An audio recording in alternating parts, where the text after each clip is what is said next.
বেশ অনেকদিন আগেই আম্মু একটা নারকেলের খোল রেখে দিয়েছিল আমার জন্য কিছু একটা করব বলে। এটা দিয়ে কি করা যায় বুঝতে পারছিলাম না। ৩-৪ দিন আগে রাতে ঘুমানোর সময় আমার মাথায় একটা আইডিয়া আসলো। তো পরদিনই আমি এটা নিয়ে কাজ করতে বসে যাই। প্রথমে আমি খোলটাকে জেসু কোট করে নিয়েছি। খোলের মধ্যে প্রথমে এঁকে নিলাম একটা স্টারি নাইট। সত্যি কথা বলতে এই ছোট জিনিসটার মধ্যে স্টারি নাইট আঁকতে আমার একটু কষ্টই হয়েছে।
এরপর নারকেলের শলা দিয়েই বানিয়ে নিলাম বারান্দাটা।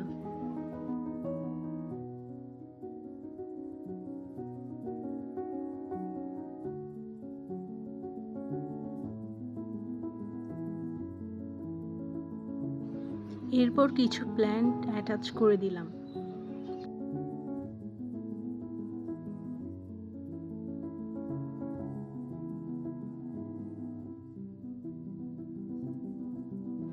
তো এই কাজটার মেইন থিমটাই ছিল একটা নান্দনিক বারান্দা এবং সেই বারান্দা থেকে স্টারি নাইটের সৌন্দর্য উপভোগ করা। তো বলেন তো, এই কাজটা কি মনে করিয়ে দেয় না যে ছোট আর সামান্য কিছু জিনিস দিয়ে একটা সুন্দর আর্টওয়ার্ক তৈরি করা যায়? আমার এই কাজটা যদি আপনাদের ভালো লেগে থাকে তাহলে লাইক, কমেন্ট, শেয়ার করবেন আর সাবস্ক্রাইব করবেন চ্যানেলে। ধন্যবাদ সবাইকে ভিডিওটি দেখার জন্য।